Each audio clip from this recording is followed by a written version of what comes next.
Hello everyone. I hope you everyone are doing well.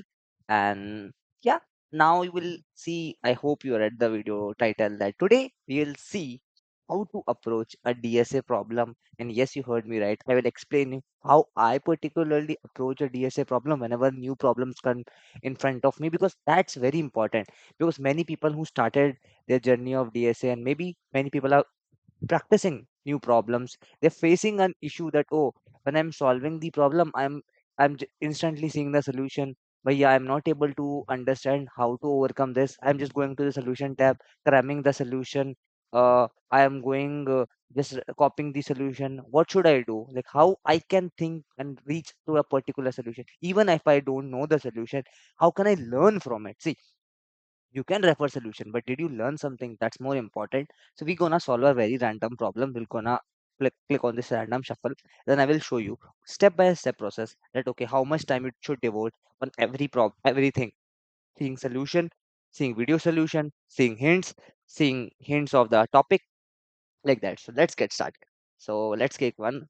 Let's see what problem it gives us. So the problems come in front of, I won't be able, will not be solving the complete question. Okay, the problem is already solved for me only. So there's not much to show you, but yeah, let me just explain you what I will do it. Firstly, what I do, okay, I will read the question. You're given an integer array of nums of a 2D array queries of size q, with queries of I equals to li ri ki vi. For each query you must apply the following operation in order: set index equals to li, while index is less than equals to ri, update nums of index equals to nums of index, okay, and index, return the bitwise or of all the elements after processing all the queries. Fine, fine. Whenever I read the question, right, first thing I do is not seeing the example, see the constraints. Ooh, the constraint is 10 power 3. That means what? I can apply O of n square solution. First point.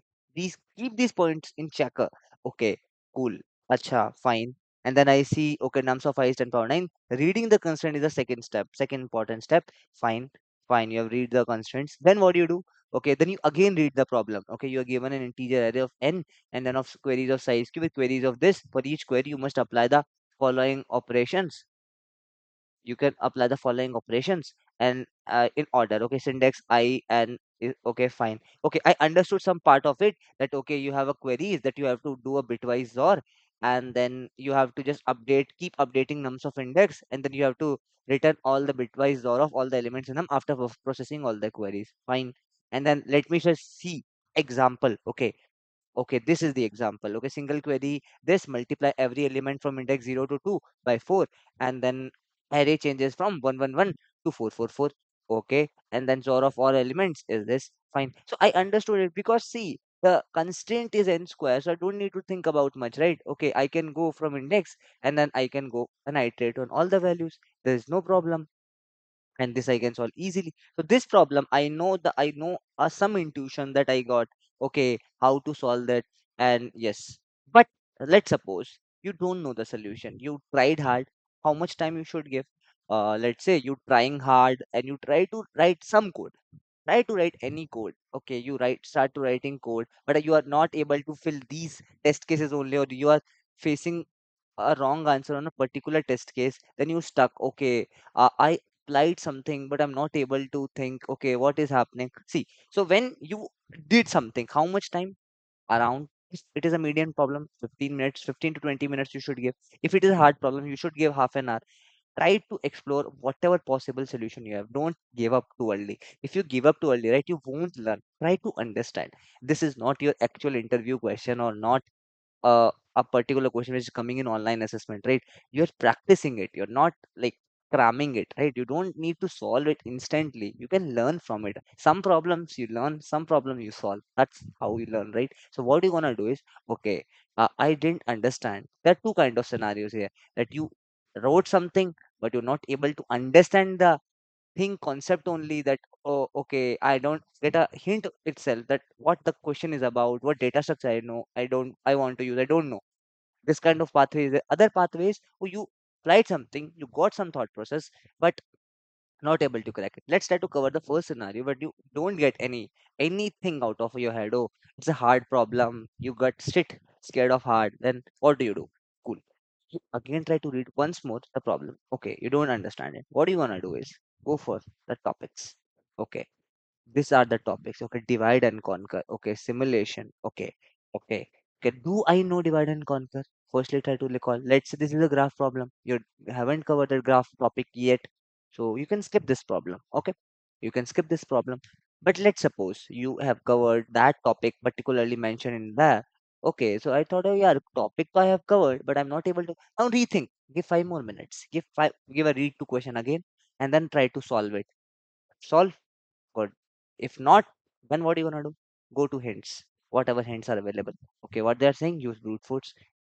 This is the hint. Literally, this is a hint, right? Because see, constraints are low. Constraints are low. You just go on, iterate on each query. You don't need to pre-compute something. It's very simple question, by the way. Okay, this is a recent contrast question. I already made a video on that as well, I guess.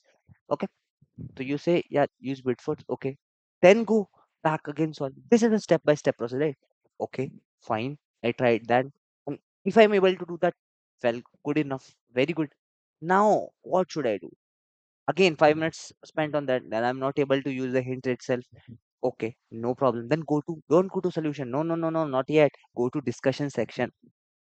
Okay. See, they will tell that okay, I don't know how brute force medium difficulty. They will tell whether this question is actually medium, it is actually hard. See, it's people will give you hints. Okay, this is very easy question. That they applying but one medium difficulty. That's what they're saying. They're just making a sarcasm. That's a very easy question, right? They're trying to say that sometimes the question might be hard. It is given medium. You don't know that. You thought were not able to solve it. The discussion gives you a much hint about that. Okay, what's the problem look like? Okay, can you we should spend time or not ठीक right till here. Let's say 40 minutes have been passed for a medium problem. For hard problem, maybe 1 hour have been passed. You tried every possible thing available, whatever you have. You try to solve hints. You try to see the topic. Everything you have tried, you're not able to come up with some. I understand that you might be understood the problem clearly, but you're not able to reach the maybe the optimal solution. You understood the brute force solution, but not able to apply the optimal solution, maybe something like that, right? Till here. Okay. Then what do? Do you go to the solution tab? No. The seeing the code is the last part of your process. Don't see the code. Go to YouTube and search the video. You will find a solution. Find whatever person you like. I also made videos. Any other person also make videos. Go and watch the video. Why? Don't see the code there. See the intuition, a thought process, how he evolved and how he solved the question. That's more important. That's the learning part. If you go to the solution tab, people give you direct solution. Okay, just go to solution and just cramming up one solution. This is how it is being done. But the why is very important, right? Why you have used that approach? The why won't come from these tech solution, right? Code always you should do, because code is a part of implementation. Converting English into a code is a bread and butter. It should be part and parcel of your life, yeah, right? So that you should not see at all, even from the video itself. He will explain the code. Don't see the code. Skip. Only see the part, okay, where he's explaining the solution, that how he approached it and how he came to a point. And then, because in my videos, at least, I always tell the intuition that how we started, how you can think about it, what mistakes you can make, and then how to reach the solution. And then at the end, I show the solution. So that's how. Now, try to implement that solution, whatever he explained. Try to implement it on your own without seeing his code. Then you will 99%, if you applied the effort, if you understood the problem, you've tried hard enough, right? You will get it. It's impossible that you won't get it at this stage. But if you didn't get it, if you are stuck, maybe you're making some mistake in your code, try to see now the code. You will never, never, never forget the solution, or never understood. And you will solve more variety of problem. You have learned this problem. And this is more important than solving a problem. Solving a problem that you already know, that does not make sense, right? You didn't learn something. The important part is, oh, I missed this part of code, and you will understand that. And this is how you solve a particular problem. This is how I approach a problem. You didn't just solve the problem, you learn the concept. And just there are very less concept, right? Okay, yeah. And then you will, the feeling of learning that question is amazing, right? So This is what I had in my mind when I'm approaching a problem, new problem in a contest. After the contest, solving the question, this is how I do it. And you should do it. Always solve the contest questions, whatever you have. And it may be applied to not only lead code, similar to code forces as well. Go to the editorial, go to the topics first, go to the editorial, then go to the video solution. Try to understand, relate. Oh, what's that intuition behind that? That's more important, right? So I hope you must be benefited from this process. Try to apply it and do let me know if it's helped you in making solving more problems or not. Right? Stay tuned for these more informative videos and subscribe to the channel if you're new to the channel. Right? Bye bye and see you in the next video.